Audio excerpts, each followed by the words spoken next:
Hey guys, welcome back to the Great Ace Attorney Chronicles! In the last episode, we convinced Gina to take the stand as a witness for the occurrences at the trial 2 months ago, where she was a witness for Mr. McGilded, and now she is here on this witness stand to make things clear about that case. So let's see what the real truth of the omnibus case is. Truth is that the brickmaker Cove was in the cabin of the bus the whole time. When the Irishman dragged me out from under the seat, I saw that disc on the floor. All of a sudden, I heard screaming from over me head, and the pair on the roof deck went off to call the slobs. That's when McGill slapped the driver, Tin, to do a run to the pawn shop round back. He threatened me not to snitch, not to say nothing to no one about what he'd seen or heard. Well, okay. Good grief, this is outrageous. What you've just told the court bears almost no resemblance to your testimony 2 months ago. As you say, my lord. Then there's every chance I may have adjudicated an error in McGillet's trial. It sounds very much to me as if the man deliberately deceived this court in an effort to cover up the most wicked of schemes. Without doubt, your lordship is correct. A great injustice was done in this courtroom 2 months ago. The actions of the accused in the last trial, of this witness, and of my learned friend are entirely inexcusable. I don't believe it! The whole trial was a farce, it was all lies. That McGillet fellow was right at the core, just like the pickpocket. Don't forget the lawyer from the east. They were all together. You're wrong. You love the law. It's the Narado, the lawyer there. He didn't know nothing about it. Humbug! I don't think so. Are we really expected to believe that? You really snitched everyone up, didn't you? What an operation to get the man off scot-free. Unforgivable. Stop. The lies have to stop. Stop. Yes, the defense made a terrible error of judgment. I intend to take full responsibility and suffer whatever consequences are deemed appropriate. However, it's imperative that the court allows the witness to elaborate on her testimony. Because the true significance of McGilded's pawned articles must be brought to light. Very well, my learned student friend. Given the depths of calamity you have just plunged yourself into, this may well be worth hearing. Words fail me. The situation is utterly deplorable. Mr. Naruhodo. Yes, my lord. I will decide upon your fate following the conclusion of this trial. Of course, my lord. Blimey, Mr. Naruhodo. Now, counsel, proceed with the cross-examination. Ooh, looks bleak for us. The real truth of the omnibus case. Okay, so let's see what the cross-examination is going to uncover further. The truth is that the brickmaker Co. was in the cabin of the omnibus whole time, yeah. Hold it! Alright, so let's press. And you were hiding in that cabin at the time as well, weren't you, Miss Lestrade? If I remember rightly, in the storage compartment underneath one of the seats. Yeah, that's right. It's pitch black under there, so you can't see nothing at all. Now, in your testimony 2 months ago, I feel certain that you claimed Mr. McGilded was the sole passenger, did you not? False testimony, my lord. That's what he told me I had to say. But it's important that you tell us the truth now. Were Mr. McGilded and the victim acquaintances? I don't know. But I did hear him talk a lot. What were they talking about? Well, I couldn't hear too well, but if I had to say, I think it was about money or something. They kept talking about buying and not buying. Perhaps business dealings of some kind.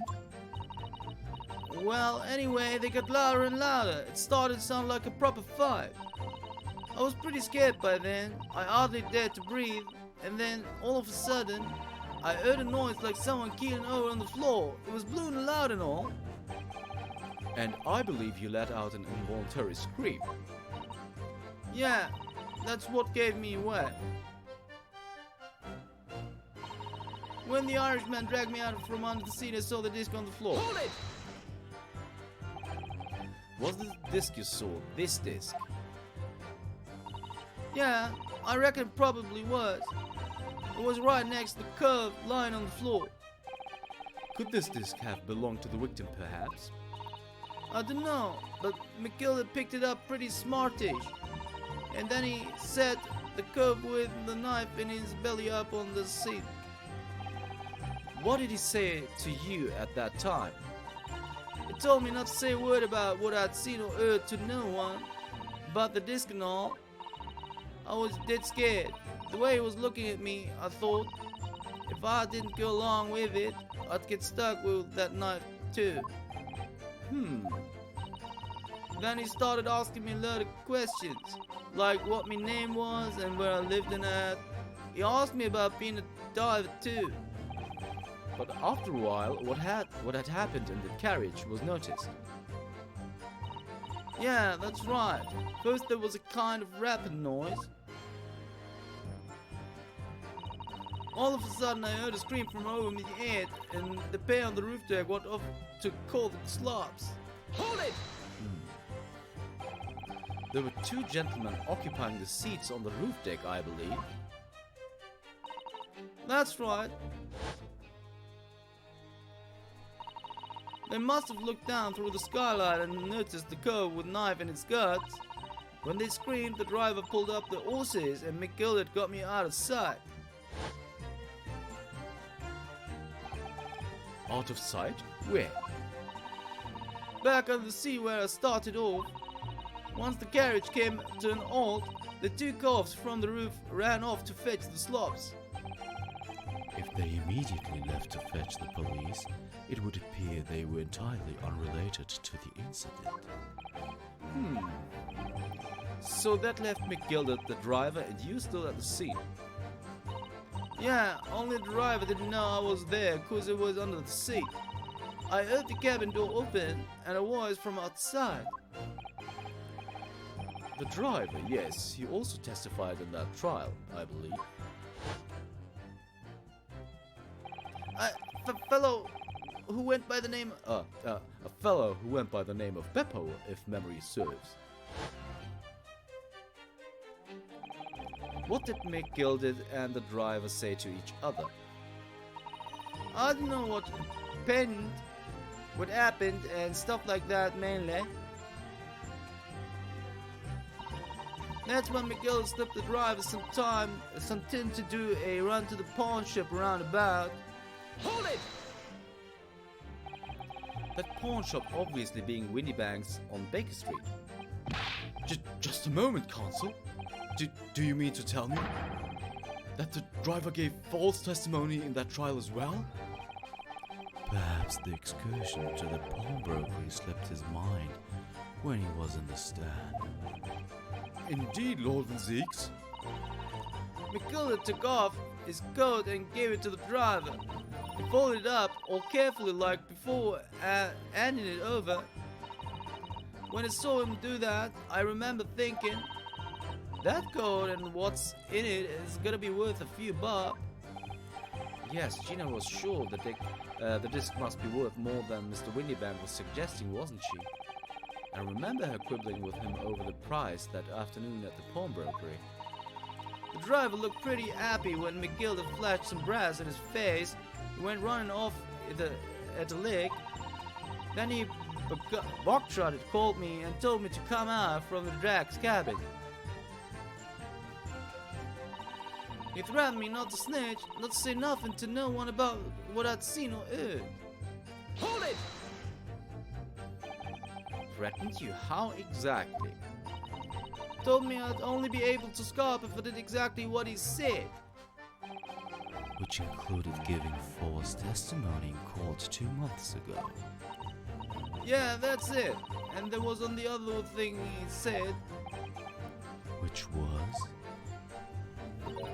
He told me I'd have to hang on the ticket from the pawn shop and make sure not to lose it. The ticket? Well, I never... Said if I didn't show up to get the ticket off me before 2 months passed, I had to go to the pawn shop and pay the money to keep it in luck, to stop it being forfeited. He left me with some brass to pay for it. But really? Who on earth would Mr. McGildet have done such a thing? Why on earth? Depositing his overcoat with a pawnbroker before the arrival of the police, it makes no sense at all. There would seem to be only one logical explanation, my lord. What McGildet had the driver deposit at Winniebank's was something he didn't want the police to see. Something very important that he needed to hide at all costs. Anyway, after that, let me go. Select it before the coppers showed up. Well done, Gina. I can't have been easy to tell the truth like that. Ginny's really put it further than you, Runo. Yes, and to thank her, she'll have to face a charge of perjury once this trial is over. So I need to use this time we have now to get as much information out of her as possible. It's time to really go for it. Press her on every statement. I suppose I should. Oh, and one other thing. What's that? Take a look at these two. Isn't it strange that they've been whispering to each other the entire time? Yes, that is strange. Looks like they're having a secret discussion about something. I'm not sure I'm completely comfortable with that. I wonder if there's anything I can do about it. Alright, so we pressed everything already. So we're gonna do that again.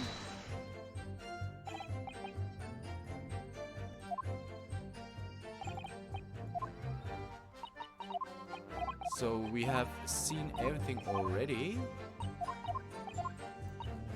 So let's look around and just pursue for the sake of pursuing. Is there something you'd like to share with the court, Inspector Gregson and Mr. Graydon? Inspector, Mr. Graydon! What? Blimey, you trying to give me a heart attack? You have been whispering to each other for quite some time now. Tell us, what is the discussion about? Discussion? With this fella? Pull the other one, sunshine. You think I've got anything to talk about with a shady gent like this? And I have nothing to say to the uncouth detective after he deprived me of that disc that was rightfully mine. But they've clearly been talking the entire time I've been cross-examining Gina. It's as if they've been negotiating.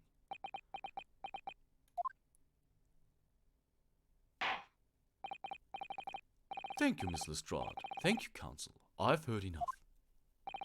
I believe we now have a reasonable understanding of what actually transpired on the omnibus. It would appear on that night 2 months ago, a negotiation was taking place on the omnibus. A negotiation concerning this disc. However, matters did not run smoothly. When the parties involved began to quarrel over price, McGildet took what he wanted by force, at the expense of the other man's life. Which proves my point. The disc is clearly extremely valuable in some way. Although I don't understand why as yet. And 2 days ago, precisely 2 months after the omnibus incident, McGillet's coat and its contents were due to be forfeited. I didn't know what I should do with the ticket. I mean, the cove did right after his trial. I know that. So you decided you would try to claim the articles as your own? Well, why not, huh? They were only gonna be forfeited. Why shouldn't I have got them? Anyway, you can't blame me for thinking about it. Thinking ain't no crime. Miss Lestrade, it would appear Mr. McGildet was prepared to kill in order to take possession of this disc. Do you know why that would be? Huh? I ain't got a clue. but I reckon it must be worth a fair bit of brass. It was probably gonna sell it. And you can't blame me for thinking that. Thinking ain't no crime. My lord, the evidence your lordship requested has been located and is ready for the court's inspection, sir. Ooh, okay.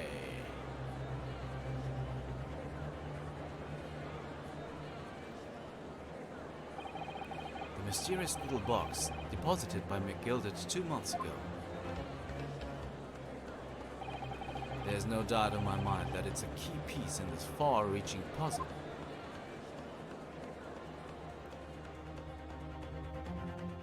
Oh, okay, so there's another part in this. But we are not going to save, we are just going to go along because we haven't even reached half of the half-hour mark yet. There it is. Okay, that box, whatever it is. So this is the article in question, is it? The small box deposited with a pawnbroker by Mr. McGilded 2 months ago. And on the night of of Mr. Windybank's murder, the only item on the shelves that was touched by whoever broke into that shop. Quick, quick, let's open and see what's inside.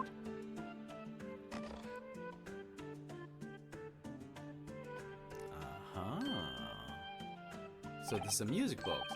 Good gracious, this is no ordinary box, it seems. Wow, although in truth I had an inkling that might be the case. It would appear that the box houses a miniature music box movement. Then, is it too much to expect? I think it would be reasonable to assume that it is a device for the playback of this disc, my lord.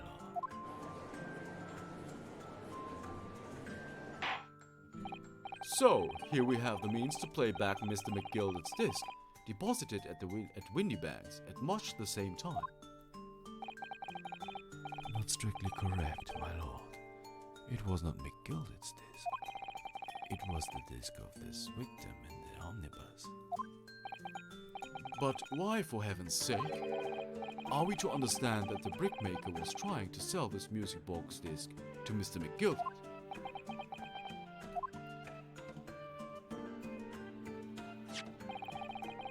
I believe the answer will become clear if we listen to the music on the disc, my lord. Yes, very well. Let the court now listen to this curious disc at last. Wait, my lord. Good grief, what is the meaning of this, Inspector?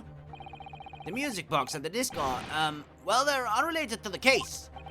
No need to spoil the somber atmosphere in the courtroom with some silly bit of music. This disc may very well have motivated the culprit in this case to commit murder. Clearly there's every chance that it's fundamentally important to understanding what happened. The prosecution has no objection. But no, the piece of evidence is police property now. You can't... Clearly Scotland Yard has some vested interest in here. But it is policy of this prosecutor to leave no avenues unexplored. And you, Inspector, have no jurisdiction here to prevent that from happening. Yeah! No further delays, please. Play the disc.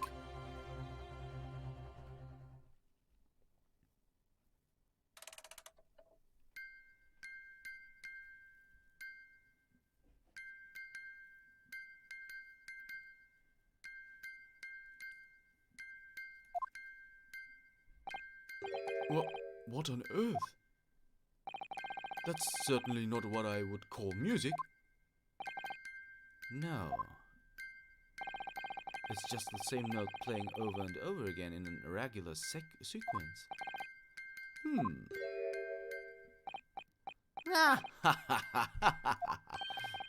Mr. Graydon? This really is priceless. After all that, the music box is broken. Broken? It can't be, can it? Well, obviously. In fact, I wouldn't be surprised. If the officer sent to fetch it didn't drop it on the way back to the courtroom. Well, with much regret, I feel the court must accept that this music box offers little in the way of clues. Are you ready to move on, counsel? Come on. Yes, alright, it does sound as though it's completely broken, but is it? Could this music emanating from the music box possibly be a new clue? Of course it could be. There is no way this is not a clue. It could be a clue. I believe that it could be relevant, my lord. Good lord, but how can it be? It's an abomination, counsel. Mere noise. I fear to see how it can have any meaning whatsoever. It does sound strange, I agree, but there's one thing bothering me. While Graydon stands there, chortling victoriously, the inspector beside him has a rather telling expression on his face. It's as if Gregson recognizes the sound, as if he's familiar with it somehow. And that's making him appear extremely on edge. If that's the stance of the defense, my Nipponese friend, answer me this.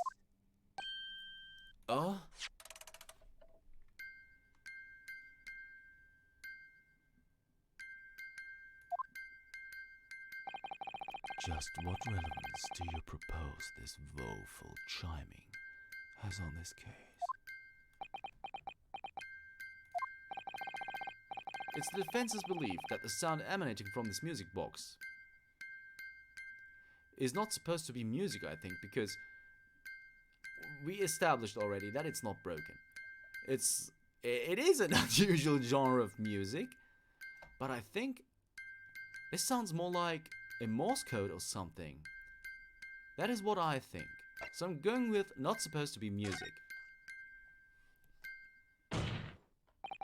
Just because this is a music box, it doesn't necessarily mean the sounds we're hearing are music. Look at that, the smile vanished from Graydon's lips as soon as I said it. I'm on the right lines here. I must be. Hey, making deductions based on how people react to what you say. You're acting just like Hurley, Runo. Objection! The sounds we're hearing aren't necessarily music. Well, now that you've told us what they are not, I'm sure the court would like to hear what they are. Do enlighten us, my Nipponese friend. Well, Surely you have an idea in mind, because if not, it will be the death of your ill-formed argument. exactly. The music box is clearly broken. Refusing to accept that fact is pure foolishness. They've got me. I don't know what the answer is yet. Rudo? I've just examined the music box very thoroughly. And I'm fairly certain that it's not broken at all. Really? Really? The way it's been made, it can only produce a single note anyway. Thank you, Iris.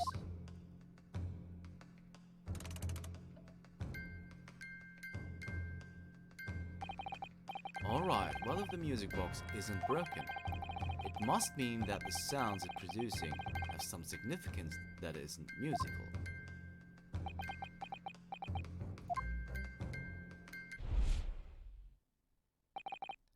Ah, could it be? Is that what these sounds are? Something's just struck me, Runo.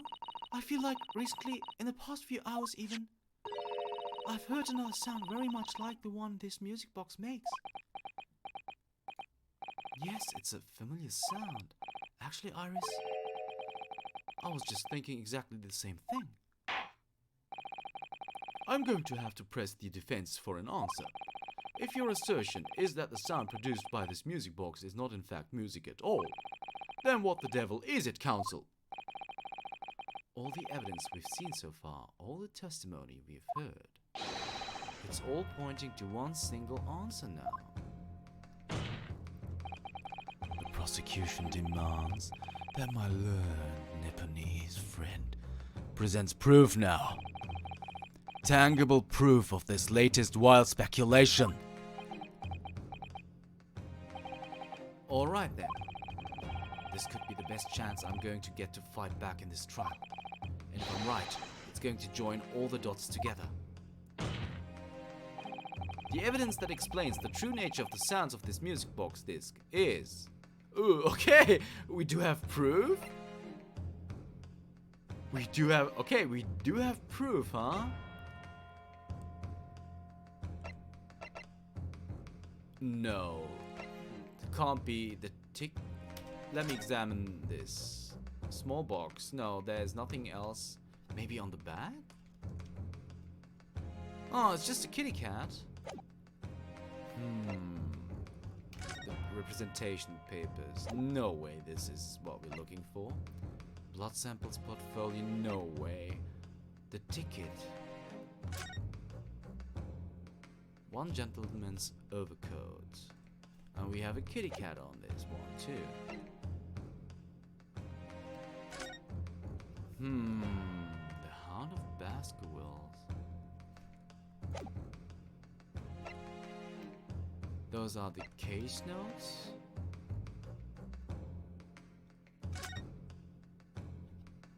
Wait a second.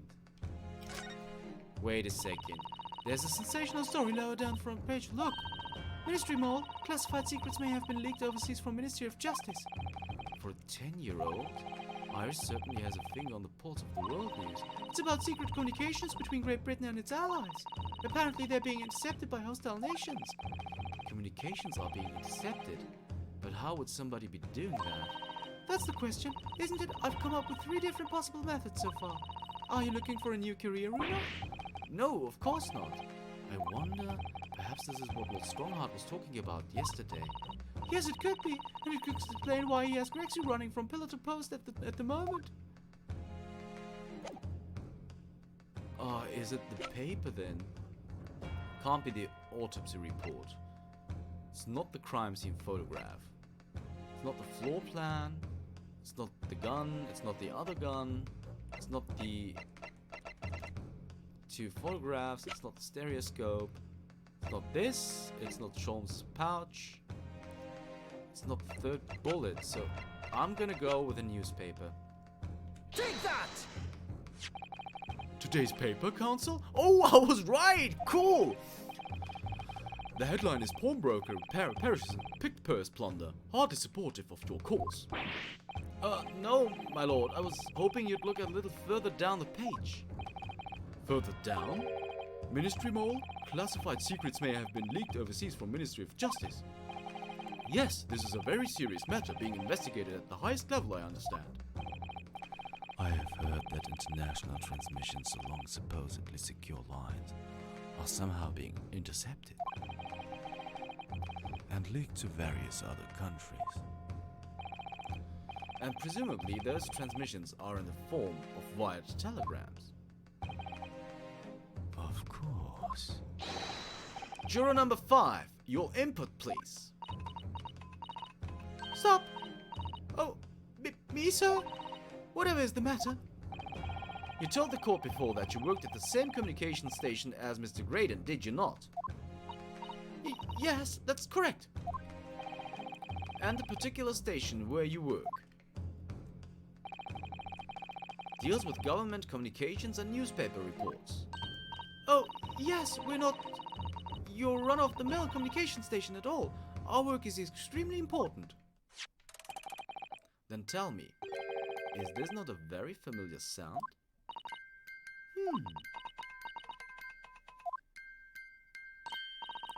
You don't mean to say, is it? That's right, madam. It bears more than a passing resemblance to the sound made by your telegraph machine as you tap it. I believe it's called Morse code. Don't believe it!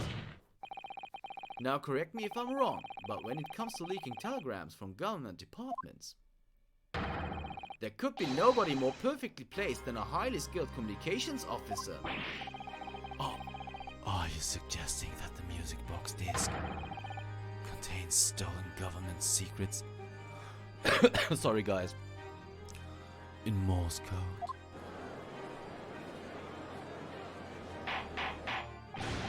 Order, order!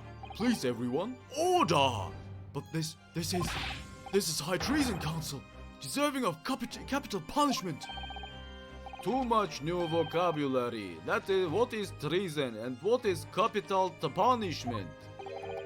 The sorts of words I half expect you to know. For a sovereign government's confidential information, hostile nations would surely pay almost any price. Yes, and on that night 2 months ago, that was the very negotiation that was taking place inside the omnibus. But in the end, McGilded perished, and the all-important disc lay unclaimed in the pawnbrokery. My word!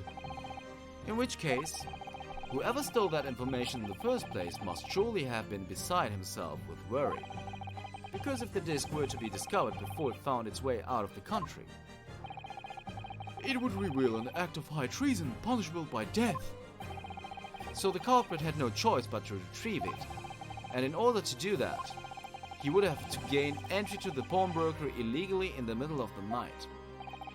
Because the article left behind by Mr. McGilded would incriminate him too much if it got into the wrong hands. Isn't that right, Mr. Graydon? You think I've been stealing government secrets?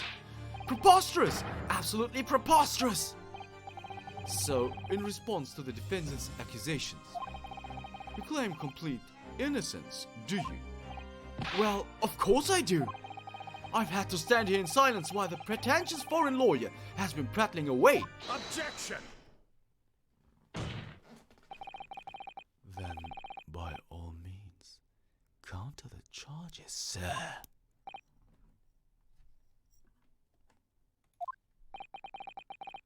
The prosecution demands the witness testifies in response to the accusations brought by the defense. Delighted, I'm sure. The witness is reminded that the crime under scrutiny in this trial is the murder of the pawnbroker, Mr. Windybag. That being a most flagitious offense, for which the law of this island sanctions a capital punishment. But the heinous act of high treason is no less serious a crime. I urge you to bear that in mind as you testify, Mr. Graydon. So then, let us proceed. You may...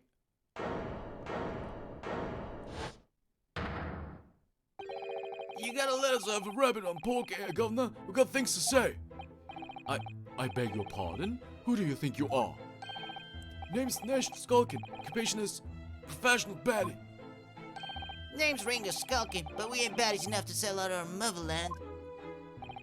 That's right. We're what they call the Three Skulkin Brothers. Bad timing, fellas. Very bad timing.